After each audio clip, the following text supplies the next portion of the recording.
जय हिंद फ्रेंड्स। तो हम पढ़ते कक्षा 10 की कला और संस्कृति के बारे में। कक्षा 10 की कला और संस्कृति में हम चैप्टर नंबर 11th पढ़ते बेसिकली।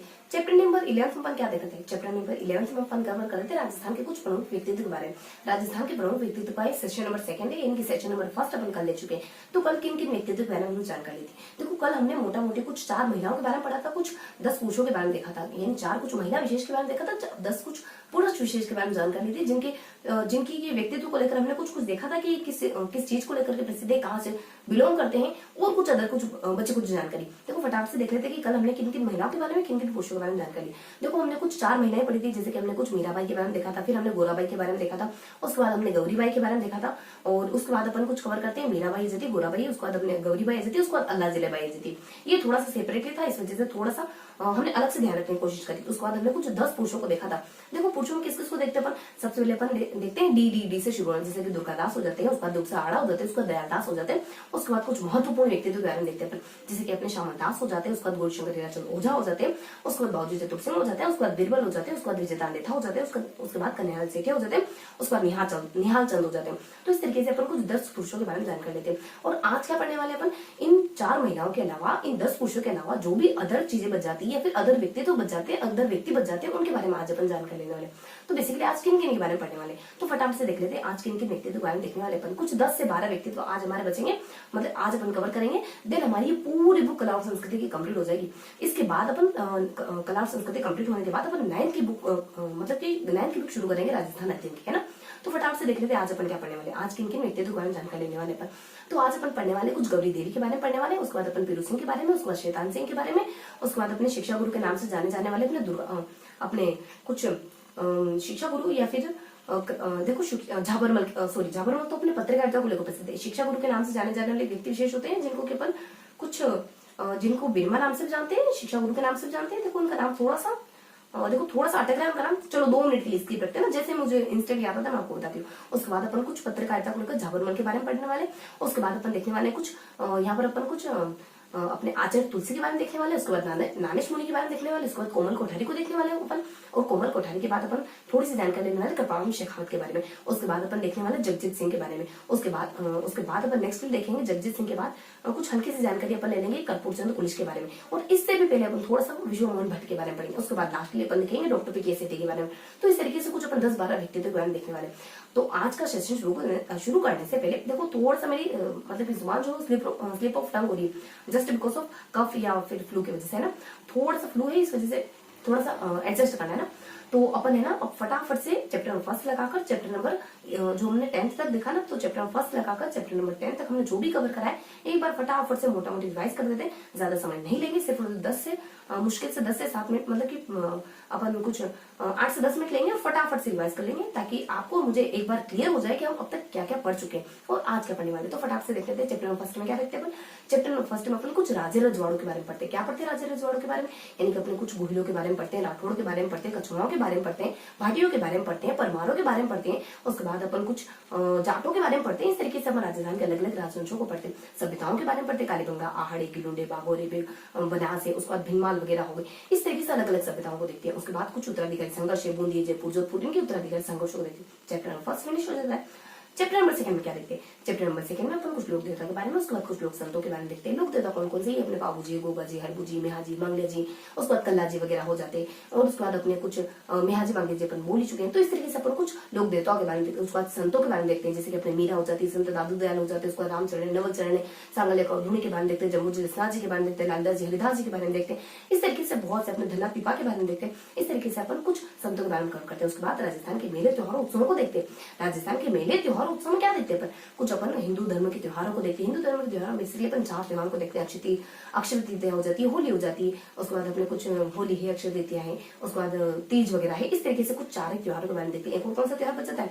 होली हो गई, अक्षय तृतीया हो गया, तीज हो जाती है, गणगौर हो जाती है। इस तरीके से अपन हिंदुओं के, उसके बाद मुसलमानों के, उसके बाद जैनों के, उसके बाद कुछ बच्चे कुछ अपने थोड़े से जैन के बाद हिंदू, मुसलमान, जैन और कुछ ईसाइयों के त्योहार देख लेते हैं। सिर्फ नाम मात्र देखते हैं। उसके बाद अपन कुछ मेलों के बारे में देखते हैं। देखो मेलों के बारे में क्या क्या देखते हैं अपन? कुछ पुष्कर का मेला देखते हैं, जैन माता का मेला देखते हैं, खाटू श्याम का, भरतेड़ी का और डिगी कल्याण जी का मेला देखते हैं। और इसके बाद अपन कुछ करणी माता का देखते हैं, शीतला माता का देखते हैं, केला देवी का देखते हैं, खाटू श्याम का देखते हैं। उसके बाद कुछ उर्स के बारे में देखते हैं, गलियाकोट उर्स के बारे में देखते हैं, ख्वाजा मोइनुद्दीन चिश्ती के उर्स के बारे में देखते हैं, बेणेश्वर के मेले के बारे में देखते हैं। इस तरीके से अपन कुछ उसके बाद अपन कुछ जीर्ण माता के मेले के बारे में देखते हैं। इस तरीके से कुछ मोटा मोटी अपन बहुत सारे मेले को कवर करते हैं।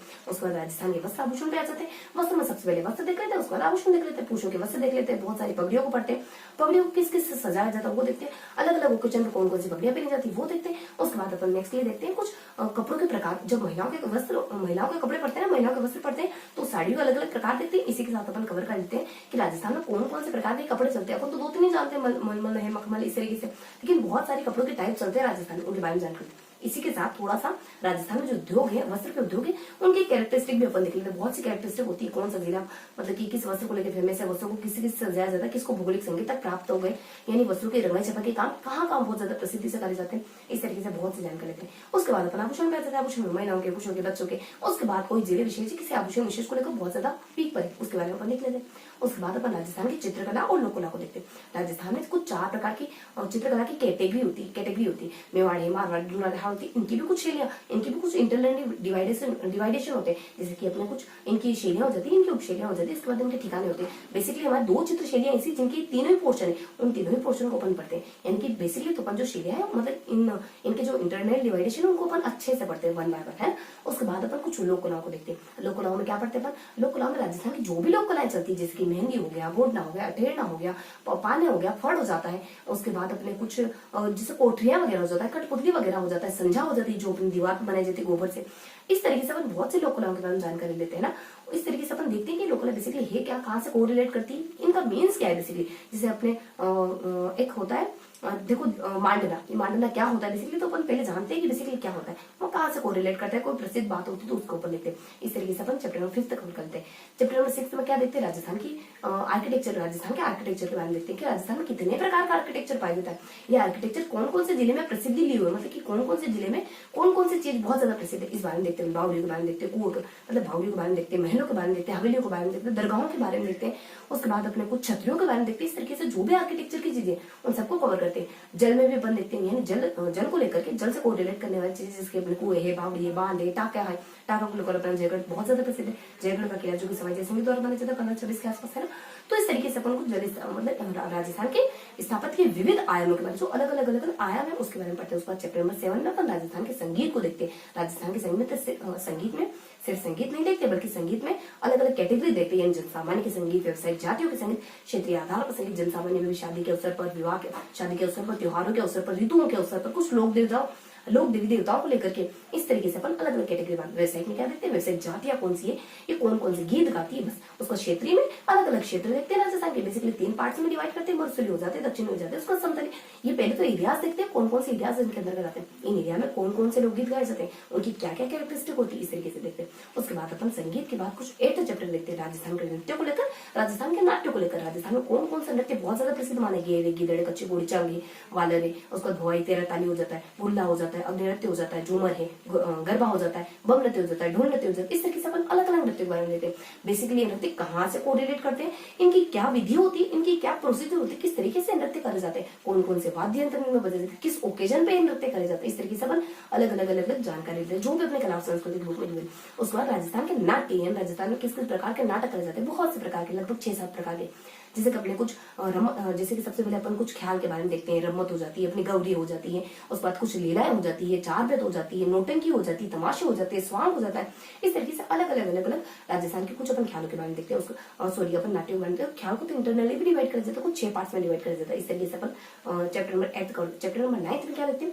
चैप्टर नंबर 9 में देखते हैं राजस्थानी भाषा के साहित्य के बारे में और राजस्थानी भाषा के बारे में। राजस्थानी भाषा, और देखो इसमें अपन 2 सेशन लेते हैं। फर्स्ट सेशन में अपन देख लेते हैं राजस्थानी भाषा के बारे में, राजस्थान की बोलियों के बारे में, राजस्थान के साहित्य के बारे में, और साहित्य को लिखने की कौन कौन सी शैलियां होती है। राजस्थानी भाषा, बोली, राजस्थान का साहित्य, इस साहित्य को लिखने की कौन कौन सी शैलियां होती है, बहुत सी शैलियां होती है, दवादेश हो जाती है, रमत हो जाती है, उसके बाद कुछ अपने रूपक हो जाती है, रास हो जाती है, उसके बाद साख्या हो जाती है, सिरोका हो जाती है, उसके बाद वचनिका हो जाती है, उसके बाद पर्चा हो जाती है, प्रकाश हो जाती है, बहुत सी विधियां होती है। इस तरीके से अपन सेशन नंबर फर्स्ट कवर करते हैं। सेशन नंबर सेकंड में थोड़ा सा अपन देखते हैं राजस्थान के आधुनिक यानी राजस्थानी भाषा के जो आधुनिक उभरते हुए कवि उनके बारे में, राजस्थानी भाषा के जो पत्रिकाएं उभर रही है उनके बारे में देखते हैं। तो इस तरीके से अपन चैप्टर नंबर 9 कवर करते हैं। चैप्टर नंबर 10 जो कि हमने एक दो दिन पहले ही कवर करा, उसमें अपन क्या देखते हैं, राजस्थान के प्रमुख पर्यटन स्थलों के बारे में देखते हैं। बहुत से पर्यटन स्थलों को, अलग अलग जिलों में जो अलग अलग पर्यटन स्थल पाए जाते हैं उनके बारे में देखते हैं। सबसे पहले अपन एबीसीडी सीक्वेंस से शुरू करते हैं। अलवर या अजमेर के बारे में पढ़ते हैं, उसके बाद बांसवाड़ा, बारा के बारे, बांसवाड़ा और उसके साथ अपन बारा के बारे में देखते हैं। उसके बाद अपन बाड़मेर के बारे में, भीलवाड़ा के बारे में, बूंदी के बारे में देखते हैं।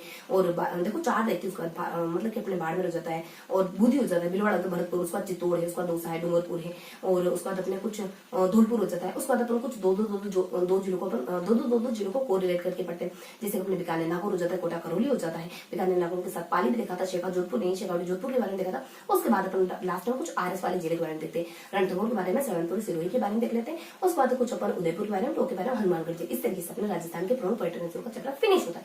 और उसके बाद अपन आज के चैप्टर मतलब कि ये हमारा 10th हो जाता है पर्यटन वाला। उसके बाद आज अपन 11th चैप्टर में पहुंच गए। 11th चैप्टर का भी फर्स्ट सेशन हम पहले ले चुके हैं, जिसमें कुछ 4 महिला विशेष के बारे में देख चुके हैं।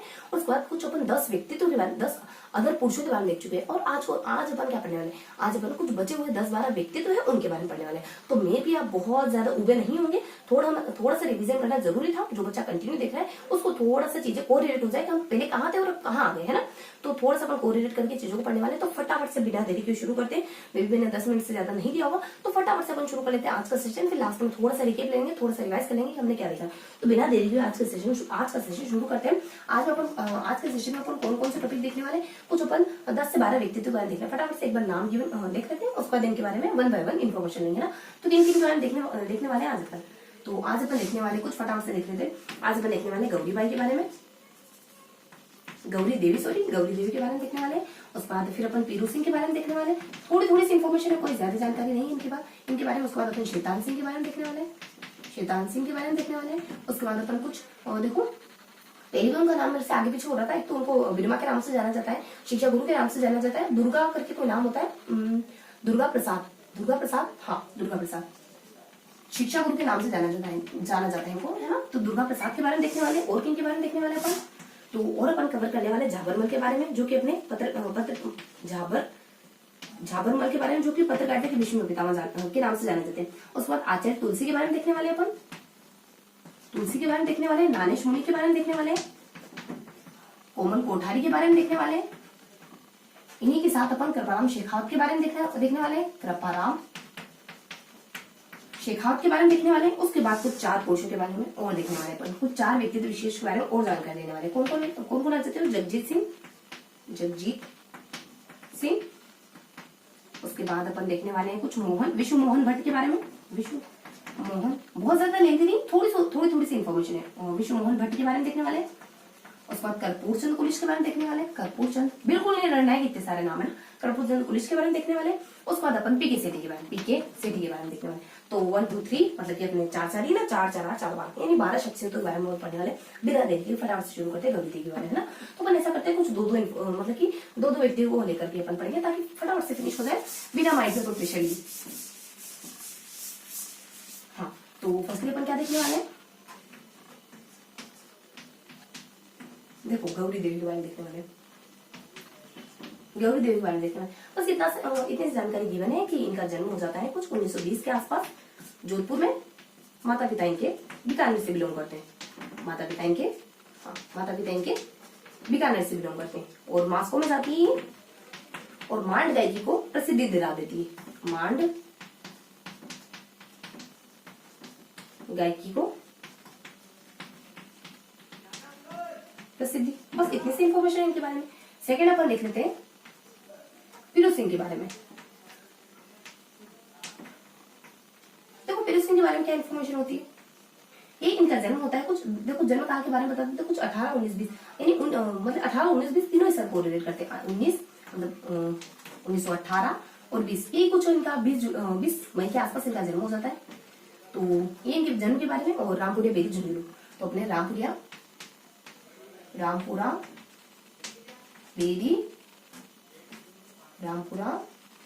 बेरी जून जुलाई में। तो अपने 18, 19, 20 तीनों ही उल्टा कर लो, 18, 19, 20 है ना। तो इसमें इनका जन्म होता बता दीजिए।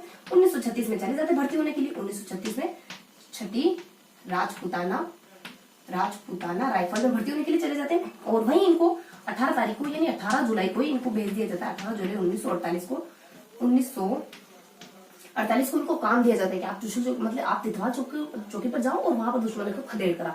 वहां जाते हैं और वहीं ये शहीद हो जाते हैं। तो 18 जुलाई 1948 को उनको भेजा जाता है। थर्ड पॉइंट होता है तितवाल चौकी पर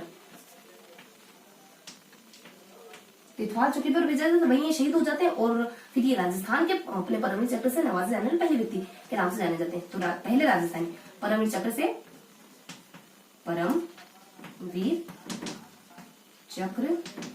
से सम्मानित फर्स्ट राजस्थानी बनते। बस ये इतनी सी इन्फॉर्मेशन थी इनके बारे में। बस ये कुछ दिनों पॉइंट होता है। फटाफट से देख लेते क्या देखा गौरी देवी के बारे में, फिर सिंह के बारे में। तो कोई 1920 के आसपास जोधपुर में जन्म लेती है, लेकिन इसके माता पिता पिकाने से कोरिलेट करते हैं। मास्को में जाती अपनी गौरी देवी मास्को में जाती मान गायकी को प्रसिद्धि दिला देती। बस इतनी सी इन्फॉर्मेशन, यही कुछ जन्म और जन्म के बाद कौन सा अच्छा काम किया, बस इतना। फिर उसके बारे में क्या बताते, ये इनके जन्म के बारे में और इनके भी कुछ अच्छे काम के बारे में। जन्म लिया कुछ अच्छा करा, जन्म लिया कुछ अच्छा करा। इन्होंने क्या करा 18, 19, 20 देखो 1918, 20 में अपने 20 में 1918 के बाद रामपुरा बेरी झुंझुनू में क्या जन्म हो जाता है। 1936 के आसपास चले जाते हैं राजपूताना छठी राजपूताना भर्ती होने के लिए। वहीं 18 जुलाई जब स्कूल खुल रहे होते हैं ना, 18 जुलाई 1948 के आसपास इनको तितवाल में काम मिला के आप जाओ। तितवाल में जो हमले हुए ना, जो पाकिस्तानी घुसपैठिए घुसा है ना तितवाल में, उनको खदेड़ करा। वहीं जाते हैं और शहादत प्राप्त हो जाती है। तो ये अपने राजस्थान में परमवीर चक्र पुरस्कार प्राप्त होने वाले पहले व्यक्ति बन जाते हैं। तो पहले ऐसे राजस्थानी जिनको परमवीर चक्र से सम्मानित किया गया। बस इतनी सी इन्फॉर्मेशन तो जन्म होता है इनका काम होता है, जन्म होता है इनका काम होता है ना। जन्म के बाद कुछ अच्छा काम करा इन्होंने भी जन्म के बाद कुछ अच्छा काम करा। बस ये इतनी सी इन्फॉर्मेशन होती है अपनी गौरी देवी के बारे में। देखो मैंने कहा ना बिल्कुल हल्की हल्की से जानकारी है, तो फटाफट से अपन कवर कर लेंगे। तो अपने गौरी देवी के बारे में हो गया, फिर के बारे में हो गया। उसके बाद अपन देख लेते हैं थर्ड और फोर्थ। फटाफट से देख लेंगे अपन थर्ड और फोर्थ। क्या देखने वाले अपन यहाँ पर देखने वाले कुछ शैतान सिंह के बारे में, मेजर शैतान सिंह के बारे में। मेजर खेतान सिंह, हाँ चलो अपन मेजर शैतान सिंह के बारे में देखने वाले और खेतान सिंह, मेजर खेतान सिंह के बारे में। बाणासुर के सुर और शैतान, हाँ चलो अपन खेतान सिंह के बारे में देखने वाले।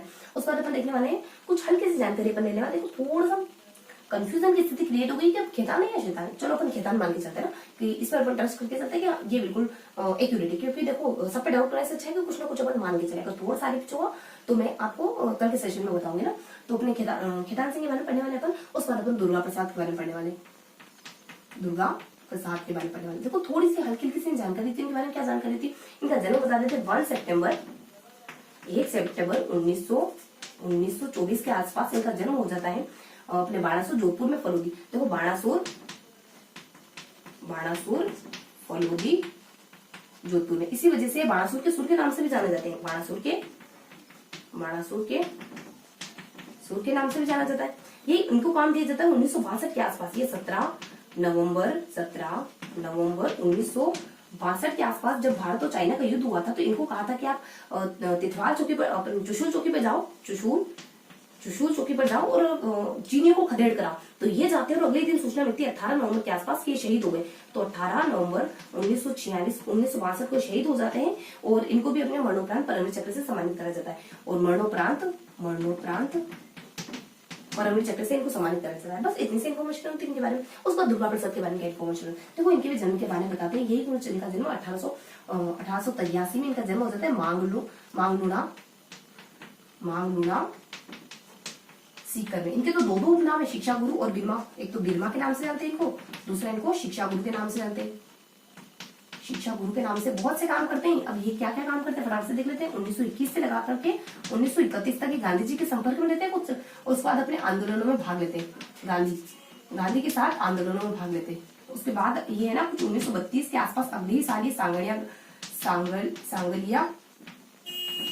जाट अपने सांगली जाट विद्यालय होता है ना, उसको थोड़ा सा इनहेंस करते हैं, उसको विश्वविद्यालय में कन्वर्ट करते हैं, वहां काम करते हैं।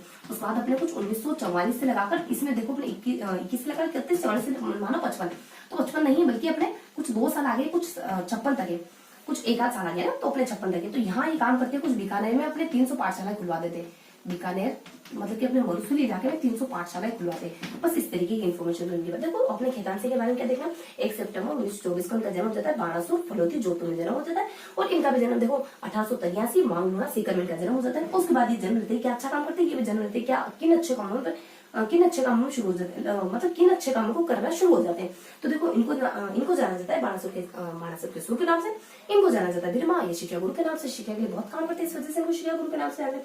ये ना बस ये अपने बाणासुर के सुर के नाम से और ये शिक्षा गुरु के नाम से। अब इनके बारे में थोड़ी सी एडिशनल जानकारी कि ये कुछ अपने कुछ नवंबर के आसपास 17 नवंबर के 1962 के आसपास इनको कहा कि आप चुशुल चौकी में जाओ और वहाँ चुशुल चौकी पर जाओ और वहाँ है ना शत्रुओं को, यानी वहाँ के दुश्मन, वहाँ पर जो भी अपने शत्रु वगैरह है, जो भी दुश्मन वगैरह है, जो घुसपैठी आ गए उनको थोड़ा सा खदेड़ दिया। तो अगले दिन सूचना आ जाती है कि शहीद हो जाते हैं 18 नवंबर 1962 के आसपास। ये ना चार्ली कंपनी से बिलोंग करते 120 साथी होते हैं, लेकिन कुछ ना कुछ ऐसा हो जाता है वहां, तो ये ना कुछ अकेले आगे बढ़ जाते हैं और अपने सैनिकों को वापस पीछे मुड़ने के लिए कहते थे और कहते थे आप सूचना देकर के आ जाओ, यहाँ ऐसी कंडीशन है, और अकेले लड़ने के लिए आगे निकल चलते। इस तरीके से बहुत वीरतापूर्वक लड़ते हैं और इनको शहादत प्राप्त होती है और 18 नवंबर 1962 के आसपास इनकी मृत्यु हो जाती है और इनको भी परमवीर चक्र से सम्मानित करा जाता है, परमवीर चक्र से। ठीक है, अब इनके बारे में क्या इन्फॉर्मेशन होती है, देखो इन्होंने भी बहुत अच्छे से काम करी, 21 से 31 गांधी के संपर्क में रहते हैं और 32 के आसपास एक विद्यालय को थोड़ा सा इनहेंस करते हैं, विश्वविद्यालय में कन्वर्ट करते हैं। उसके बाद बहुत से चलते फिरते पाठशाला भी बनवाते हैं, उसके बाद म्यूजियम वगैरह भी बनवाते हैं, बहुत सारी शिक्षा के लिए बहुत सारा काम करते हैं। 44 से लगा देखो 21 से लगा के 31, 44 से लगा 56 के आसपास ये विज्ञान में 300 पाठशाला बनाते हैं। बस इनके जन्म के बारे में, इनके उपनाम के बारे में, इनके काम के बारे में, इनके जन्म के बारे में, इनके उपनाम के बारे में, इनके काम के बारे में, बस इतनी सी इन्फॉर्मेशन थी अपने मेजर खेतान सिंह के बारे में। हाँ, खेतान सिंह 110%, खेतान सिंह के बारे में, उसको दुर्गा प्रसाद के बारे में। तो ये हमने देख लिया खेतान सिंह के बारे में और दुर्गा प्रसाद के बारे में। अब क्या देखने वाले अपन फटाफट से जानकारी कवर कर लेते हैं। अब नेक्स्ट नामों के बारे में। तो अब क्या देखने वाले अपन, अब देखने वाले हैं दोनों के बाद कुछ अपन जाबरमल के बारे में देखने वाले, कितने मतलब 9 2 या आपने कुछ 4 व्यक्ति विशेष के बारे में देखे ना आपने, कौन कौन से व्यक्तियों के बारे में देखा आपने। सबसे पहले अपने गौरी देवी के बारे में देखा, उसके बाद अपने कुछ यहाँ देखा था अपने कुछ पीरू सिंह के बारे में, उसके बाद अपन यहाँ खेतान सिंह के बारे में देखते हैं, उसके बाद दुर्गा प्रसाद के बारे में देखते हैं। इन 4 नाम देख लिया, अब 2 नाम लिख लेते हैं। अब अपन देख लेंगे कुछ अपने 4 के बाद कुछ 5वां नाम देखेंगे यहाँ पर, जो की अपने कुछ झाबरमल के नाम से जाना जाएगा, झाबरमल, जो कि पत्रकारिता के विश्व पितामह के नाम से भी जाने जाते हैं। उसके बाद अपन 6 पॉइंट कवर करेंगे आचार्य तुलसी के बारे में, आचार्य तुलसी के बारे में। तो फटाफट से देख लेते हैं इनके बारे में क्या देखने वाले हैं। देखो झाबरमल के बारे में देखने वाले, इनके जन्म के बारे में। इनका जन्म जसरापुर, इनका जन्म अपने पत्रकारिता के पितामह के नाम से जाने जाते हैं। और इनका जन्म होता है बेसिकली कुछ, इनका जन्म 1880 के आसपास जसरापुर में इनका जन्म हो जाता है, जसरापुर में इनका जन्म हो जाता है और ये इस नाम से जाने जाते हैं। उसके बाद 1905 के आसपास ये दुर्गा प्रसाद से शिक्षा लेते हैं, दुर्गा प्रसाद से शिक्षा लेते हैं। उसके बाद कुछ किताबें लिखते हैं, इनकी कुछ किताबों के नाम आ जाते हैं। क्या क्या इनकी किताबें होती है तो फटाफट से देख लेते हैं। अपन कहते हैं किताबों के लिए कि जट करो, किसको कहते हैं अपन जट करने का, तो यहाँ पर जट और काश, तो अपने कुछ देखते हैं अपन काश, इनकी किताबें आ जाती है। उसके बाद अपने जट काश काम झट हो जाता, काश काम जल्दी हो जाता। देखो कैसे अपन देख लेते खेतड़ी के इतिहास के बारे में, खेतड़ी के इतिहास। उसके बाद अपन खेतड़ी नरेश और हाँ अपन खेतड़ी नरेश के बारे में देखने वाले हैं। उसके बाद अपन देखो ए से देखने वाले अपन कुछ ए से अपने आ जाएगा कुछ, देखो ए से क्या आता है अपने, ए से अपने देखो ए से कुछ हल्की सी जानकारी होती है। ए से अपने कुछ अरविंद करके कुछ जानकारी होती है अपने खेतड़ी के। हाँ तो फ्रेंड्स हुआ कुछ यूं कि हमारा वीडियो थोड़ा सा बीच से कट गया था और मैं बेसिकली कब से बोले जा रही थी और फिर पता चला कि वीडियो तो कब से स्टॉप हो गया। तो फटाफट से अपन बिना नेगेटिव हुए शुरू करते कहाँ थे अपन। हाँ तो आचार्य तुलसी पे थे अपन। तो देखो आपको तो कंटिन्यू दिख रहा होगा, तो आचार्य तुलसी से शुरू करते हैं। आचार्य तुलसी में अपन जानकारी ले चुके हैं, उस पर नेक्स्ट क्या पढ़ते थे अपन। तो आचार्य तुलसी में तो अपन पहले मतलब कि आचार्य तुलसी में तो अपन देख ही चुके हैं। आचार्य तुलसी के बाद अपन नेक्स्ट जानकारी लेंगे कुछ सॉरी आचार्य तुलसी के अपन झाबरमल के बारे में पहले देख चुके हैं। तो झाबरमल के बारे में अपन देख चुके हैं, अब देखने वाले हैं नेक्स्ट के बारे में। तो नेक्स्ट अपन आचार्य तुलसी के बारे में कवर करने वाले और दिन अपन कुछ नानेश मुनि के बारे में कवर करने वाले। तो फटाफट से देख लेते हैं आचार्य तुलसी और नानेश मुनि। तो अपने 6 पे देखने वाले अपन झाबरमल के बारे में देख चुके हैं अपन। उसके बाद यहाँ देखने वाले आचार्य तुलसी के बारे में। उसके बाद अपन देखने वाले 7th में, फटाफट से देखेंगे, ज्यादा समय नहीं लेंगे, बस मुश्किल से 10 से 15 मिनट लेने वाले अपन। तो आचार्य तुलसी के बारे में अच्छे से पढ़ने वाले अपन। उसके बाद अपन अणुवत आंदोलन के प्रणेता अपने सॉरी अणुवत आंदोलन के प्रणेता यही है अपने। तो आचार्य तुलसी के बाद अपन नानेश मुनि के बारे में पढ़ने वाले। नानेश मुनि के बारे में पढ़ने वाले। तो फटाफट से देख लेते हैं आचार्य तुलसी और नैनेश मुनि में क्या क्या इन्फॉर्मेशन है। तो यहाँ देख लेते हैं अपन। देखो आचार्य तुलसी के बारे में क्या इन्फॉर्मेशन, बस थोड़ी सी जानकारी आचार्य तुलसी के बारे में। इनके जन्म के बारे में बताते हैं, 2-3 अच्छे काम उनके बारे में बताते हैं। इनका जन्म कब होता है? इनका जन्म कुछ 20 अक्टूबर 1914 के आसपास लाडनू नागौर में इनका जन्म होता है। लाडनू नागौर में इनका जन्म होता है। क्या अच्छे काम करते हैं? देखो 13 पंथी के तो 9वें आचार्य बनते हैं। उसके बाद 1949 में ये अणुव्रत आंदोलन का प्रवर्तन कर देते हैं। उसके बाद इनके विचार कुछ इस तरीके के होते हैं। इंसान पहले इंसान, फिर हिंदू या मुसलमान। इंसान पहले इंसान फिर हिंदू या मुसलमान, इस तरीके के विचार रखते हैं मुसलमान। बस इतनी सी इन्फॉर्मेशन होती है। आचार्य तुलसी के बारे में क्या था? देखो आचार्य तुलसी के जीवन के बारे में थोड़ी सी ज्यादा, मतलब कि अपने इनके व्यक्तित्व के बारे में थोड़ी सी ज्यादा जानकारी होती है। उनके बाद इनके कुछ कामों के बारे में भी ज्यादा जानकारी होती है। मतलब 2-4 बातें होती है इनके व्यक्तिगत जीवन से जुड़ी, 2-4 बातें होती है इनके कुछ कृतित्व जीवन से जुड़ी। इस तरीके से देखने वाले आचार्य नैनेश मुनि के बारे में तो क्या जानकारी होती है इनके बारे में? देखो इनके बारे में बताते हैं, इनके बारे में, इनके माता पिता के बारे में, इनके गुरु के बारे में इन्फॉर्मेशन होती है। इनके बारे में क्या बताते हैं? इनके माता पिता के बारे में क्या बताते हैं? इनके गुरु के बारे में क्या बताते हैं? देखो ये ना दाता मेड़ता से इनके माता पिता बिलोंग करते। कौन है इनके माता पिता? श्रृंगार और मोड़ीदेव। तो यहाँ आपने श्रृंगार और मोड़ीलाल ये इनके माता पिता का नाम रहता है। इनके बचपन का नाम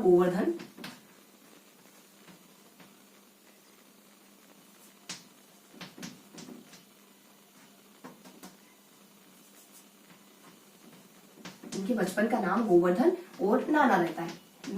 उनके बाद इनके गुरु का नाम कोटा के रहते हैं। इनके गुरु तो गणेश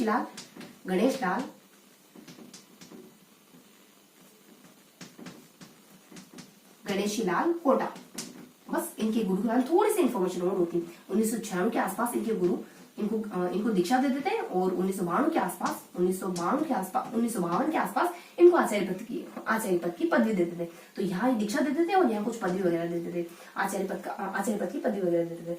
उसके बाद बेसिकली आचार्य पद गिवन कर देते इनको। उसके बाद थोड़ा सा इनके कृतित्व के बारे में या इनके व्यक्तिगत जीवन के अलावा जो इनके कर्तव्य वगैरह है, जो उनके अच्छे काम वगैरह इनके बारे में देख लेते हैं। आचार्य नैनेश मुनि क्या क्या अच्छे काम करते हैं? देखो ये कुछ अपने 59 संतों को 310 यतियों को, यानी कुछ 59 संत 310 यतियों को ये जैन दीक्षा दिलवा देते हैं।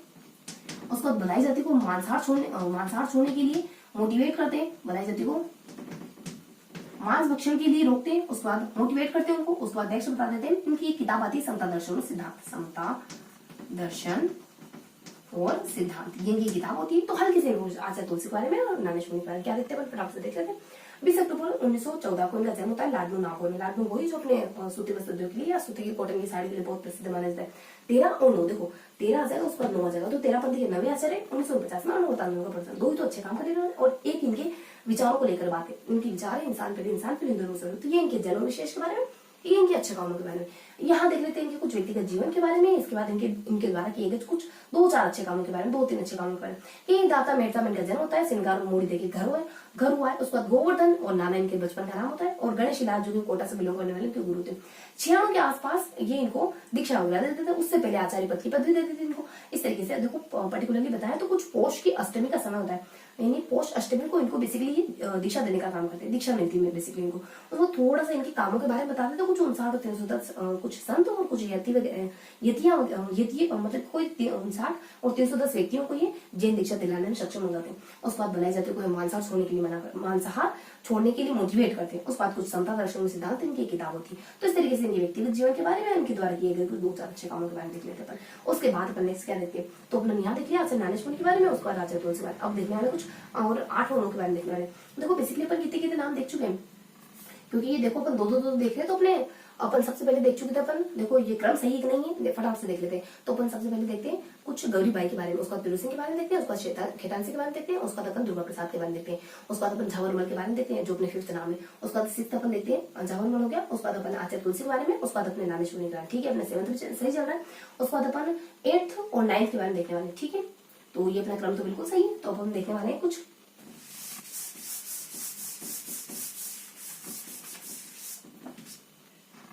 8th पॉइंट जो कि अपने कॉमन कोठारी, और 9th पॉइंट अपन देखने वाले हल्की जानकारी अपन करपराम शेखावत के बारे में देखने वाले।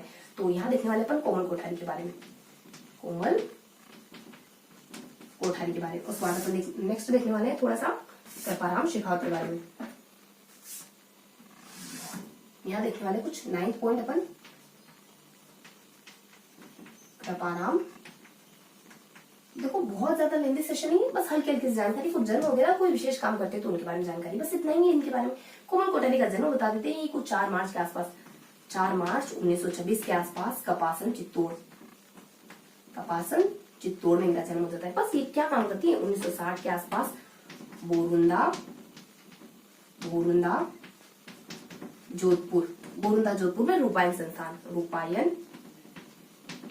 संस्थान की स्थापना करने का काम करती है। बस इनके जन्म के बारे में, इनके अच्छे काम के बारे में, इनके भी जन्म के बारे में बता देते हैं। ये 1922 के आसपास मऊ सीकर में इनका जन्म बता देते हैं। बस इनका अच्छा काम बता देते हैं। देखो ये है ना, शिल्प गुरु के नाम से जाने जाते हैं, शिल्प गुरु के नाम से जाने जाते हैं। अब इनका अच्छा काम बता देते हैं कि 1974 में पद्मश्री से सम्मानित करे जाते हैं। पद्मश्री से क्यों? ब्लू पोट्री को लेकर, ब्लू पोट्री के कारण।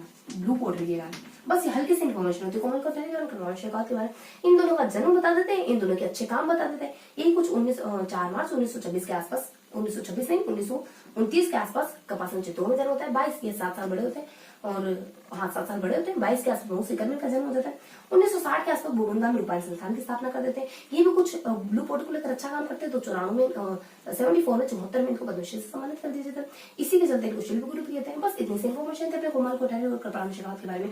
उसके बाद नेक्स्ट क्या इन्फॉर्मेशन होती है, देखो अब वो देखने वाले नेक्स्ट 2 नामों के बारे में। नेक्स्ट 2 नाम कौन कौन से अपने, देखो हल्की हल्की सी इन्फॉर्मेशन है। अब नेक्स्ट 2 नामों के बारे में जिनमें अपन देखने वाले जगजीत सिंह के बारे में। 9 देख लिया अपने, तो 10 और 11। एक तो अपन जगजीत सिंह के बारे में देखने वाले हैं, जगजीत सिंह के बारे में देखने वाले हैं। थोड़ी सी इन्फॉर्मेशन देखने वाले अपन और विश्व मोहन भट्ट के बारे में, विश्व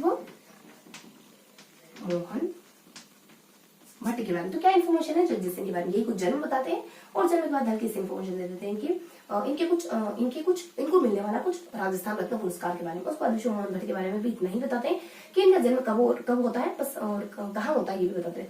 और वो थोड़ी सी इन्फॉर्मेशन दे देते हैं कि अपने जीवन में क्या अच्छा काम करते हैं। तो ये मोहन वीणा का निर्माण करते हैं। इस तरीके से कुछ जन्म वगैरह और इनके द्वारा किए गए कुछ अच्छे काम या इनको मिलने वाले पुरस्कार के बारे में देखने वाले। बेसिकली इनका जन्म कब होता है, इनका जन्म यही कुछ अपने 1941 के आसपास जन्म हो जाता है, या 2011 के आसपास इनकी मृत्यु हो जाती है। तो 2011 के आसपास इनकी मृत्यु हो जाती है। 2012 में ही इनको राजस्थान रत्न से सम्मानित कर दिया जाता है। थोड़ी सी इन्फॉर्मेशन जन्म मृत्यु के बारे में होती है। तो अपने 1941 में जन्म होता है। ये कुछ अपने इनका जन्म कुछ श्री गंगानगर में, इनका जन्म श्री गंगानगर में हो जाता है। तो गंगानगर, बस मृत्यु तो बताई जाती है नहीं, उस समय का थोड़ा सा गिवन करें ना। इन तीनों का समय भी होता है, तीनों की डेट वगैरह, मतलब कि तीनों की दिनांक वगैरह भी दी हुई है।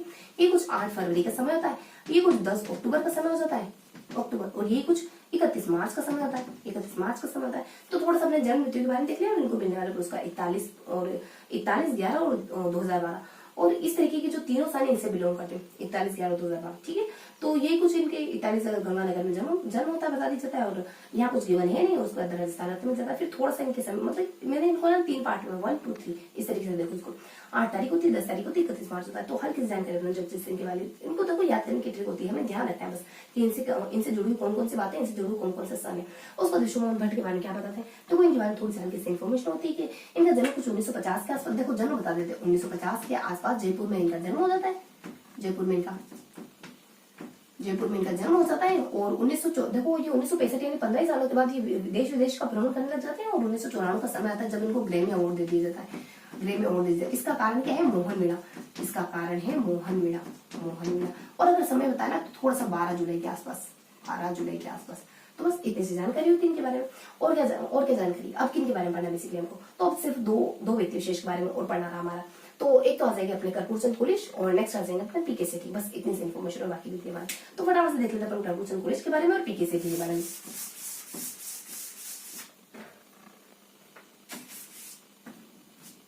तो यहाँ पर देखने वाले 11th कर्पूर चंद कुलिश के बारे में, 11th हो गया उधर।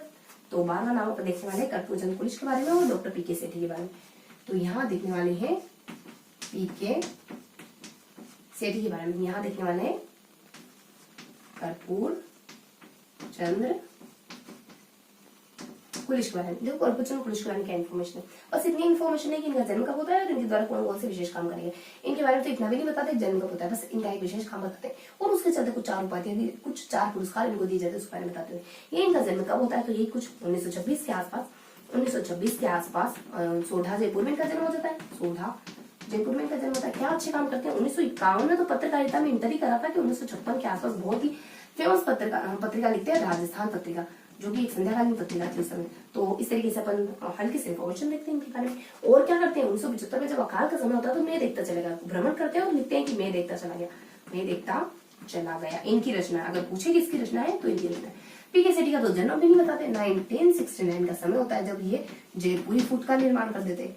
जयपुरी फुट का निर्माण कर देते हैं और इसी के चलते कुछ इनको पुरस्कार दिए जाते हैं। जयपुरी फुट का निर्माण करते हैं। उसके बाद इसी के चलते इनको कुछ 4 पुरस्कार दे दिए जाते हैं। ये अपने कुछ पद्मश्री से नवाजा जाता है, इनको पद्मश्री से नवाजा जाता है, सीवी राय पुरस्कार से नवाजा जाता है। उसके बाद कुछ 2 पुरस्कार होते हैं, एक तो अपने रेमन मैग्मेस पुरस्कार होता है। उसके बाद अपने international award for world understanding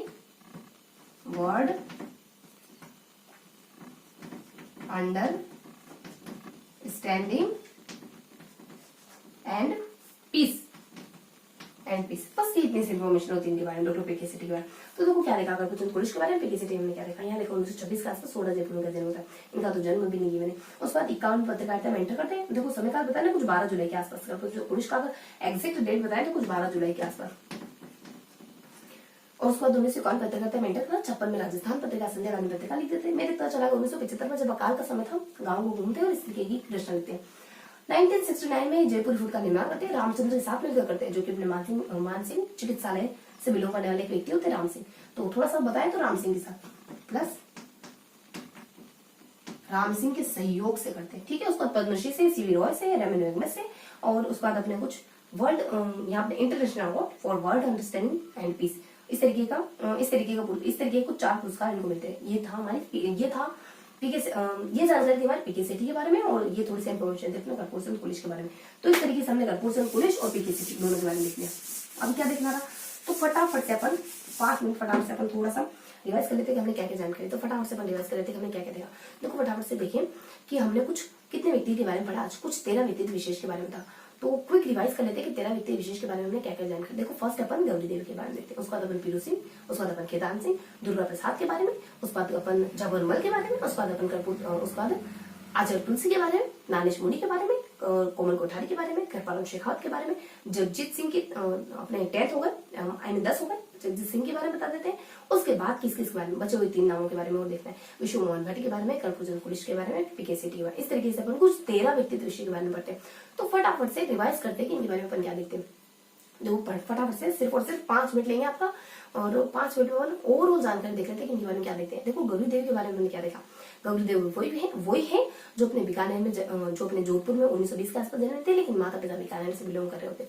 उसके बाद अपने मास्को में जाती मांड गायकी और मांड गायकी को प्रसिद्धि दिला के आती। उसके बाद अपन पीरू सिंह के बारे में देख लेते हैं कुछ 18, 19, 20 यानी 20 मार्च 1918 को रामपुरिया बेरी झुंझुनू में जन्मे थे। 1936 के आसपास 1936 में छठी राजपूताना में भर्ती होने के लिए चले जाते हैं, लेकिन काम इनको 18 जुलाई 1948 को मिलता है कि जाओ तितवाल चौकी में जाओ, दुश्मन को खदेड़ आओ। वही शहादत मिलती है।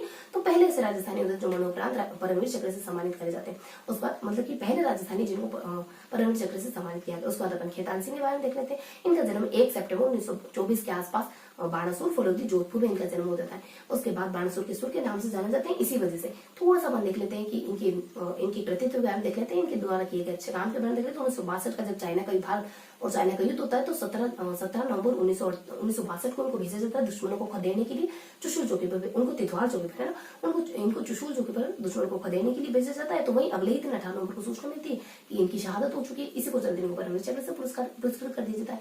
देखते हैं अपन दुर्गा प्रसाद के बारे में। 1880 में अपने मांगलूड़ा सीकर में इनका जन्म हो जाता है। नेक्स्ट बता देते हैं कि बिरमा के नाम से जाने जाते, शिक्षा गुरु के नाम से जाने, कुछ अच्छे काम करते हैं। 21 से 31 गांधी जी के संपर्क में रहते हैं। 32 में अपन सांगले जाट विद्यालय के अच्छा काम करते हैं। हैं। 44 से लगाकर 56, 44 से 55 मान लो, 44 से लगाकर 56 के समय कुछ 300 पाठशाला को निर्माण कर देते। झाबरमल के बाद दुर्गा प्रसाद के बाद आते हैं झाबरमल, जो कि शिक्षा संत के, जो कि पत्रकारिता शिक्षा संत होते हैं, जो कि पत्रकारिता के गुरु के नाम से जाने जाते हैं। क्यों जाने जाते हैं पत्रकारिता के गुरु के नाम से? शायद इस वजह से जाने जाते होंगे क्योंकि 1905 के दरमियान इनका जन्म कब होता है? बेसिकली 1983 में जसरापुर गांव में इनका जन्म होता है झाबरमल का, जो कि पत्रकारिता के विश्व पितामह के नाम से जाने जाते हैं। तो जसरापुर 1983 में पैदा होने वाले झाबरमल, जिनको की पत्रकारिता के गुरु के नाम से जाना जाता है। क्यों पत्रकारिता के विश्व पितामह के नाम से जाना जाता है? क्यों जाना जाता है? शायद 1905 के आसपास जब दुर्गा प्रसाद से इन्होंने शिक्षित दीक्षा ली ना, इसी वजह से जाना जाता है। उसके बाद अपने कुछ इनकी किताबें आ जाती है। किताबें कौन कौन सी किताबें?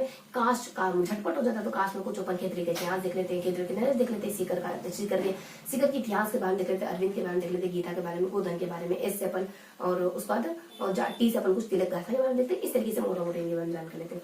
उसके बाद सिक्स किसके बारे में देखते हैं? तो सिक्स किसके बारे में देखते हैं अपन? कुछ थोड़ा सा अपन आचार्य तुलसी के बारे में देख लेते हैं। इनका जन्म कुछ अपने 20 अक्टूबर 1914 के आसपास इनका जन्म लाडू नागौर में हो जाता है। अच्छे से काम देख लेते हैं। 13 पंथी के नवे माने जाते हैं और 1949 में अपने अनुवर्तन को परिवर्तन करने का काम करते हैं। इंसान पहले इंसान, फिर हिंदू या मुसलमान, ये विचार इन्हीं के होते हैं। उसके बाद अपन नानक मुनि के बारे में देखते हैं। दाता मेहता में इनके माता पिता सेनगार और मोहनलाल माने जाते हैं। गोवर्धन और नारायण के बचपन का नाम माना जाता है। कोटा के गणेश लाल इनके गुरु होते हैं। बाणु के आसपास इनको शिक्षा दीक्षा देते हैं। उससे पहले 1996 के आसपास शिक्षा दीक्षा देते हैं। 96 में तो ये इनको आचार्य की पदवी दे चुके होते हैं। तो इस तरीके से 96 के बारे में, बाणु के बारे में देखते हैं। उसके बाद इनके कुछ अच्छे कामों के बारे में देखते हैं। ये 59 और 310 व्यक्तियों को जैन दीक्षा दिलाने में सक्षम हो जाते, समर्थ हो जाते हैं। मतलब उसके बाद अपने कुछ बढ़ाई जाती है, वो मांस भक्षण वगैरह करने के लिए मतलब मांस भक्षण वगैरह करने की मना करने के लिए, मांस भक्षण वगैरह नहीं करने के लिए मोटिवेट कर देते हैं। संत आदर्शों में सिद्धांत इनकी एक अच्छी किताब मानी जाती है। उसके बाद नेक्स्ट कोमल कोठारी, कुछ नहीं बताते, कुछ 4 मार्च 1929 के आसपास इनका जन्म बताया जाता है कपासन चित्तौड़ में। 1960 में अपने बोरुंदा जोधपुर में रूपायन संस्थान की स्थापना करते हैं, जो कि संस्कृति से रिलेटेड संस्थान मानी जाती है। फिर परम शेखावत के बारे में बता देते हैं कि कुछ इनका जन्म 1922 के आसपास हो जाता है। सीकर में इनका जन्म होता है। शिल्प गुरु के नाम से जाने जाते हैं। शायद इसी को लेकर, शायद नहीं कंफर्म, इसी को लेकर के 1974 में ब्लू पोर्टर के कारण चलते हैं। इसी वजह से शिल्प गुरु, इसी वजह से पद्मश्री पुरस्कार दिया। तो 1974 में इनको पद्मश्री के चलते कुछ पद्मश्री पुरस्कार से नवाजा जाता है और इसी के चलते इनको शिल्प गुरु के नाम से जाना जाता है।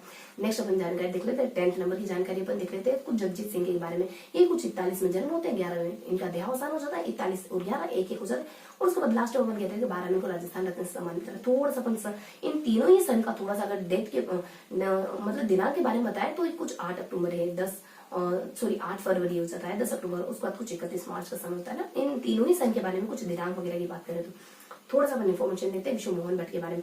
इनका जन्म होता है कुछ 1950 के आसपास जयपुर में। एग्जैक्ट समय बताएं तो कुछ 12 जुलाई के आसपास। कुछ ये 1994 के आसपास ग्रैमी अवार्ड से सम्मानित करे गए। क्यों करे गए? अपने मोहन वीणा का आविष्कार करा, इस वजह से करे।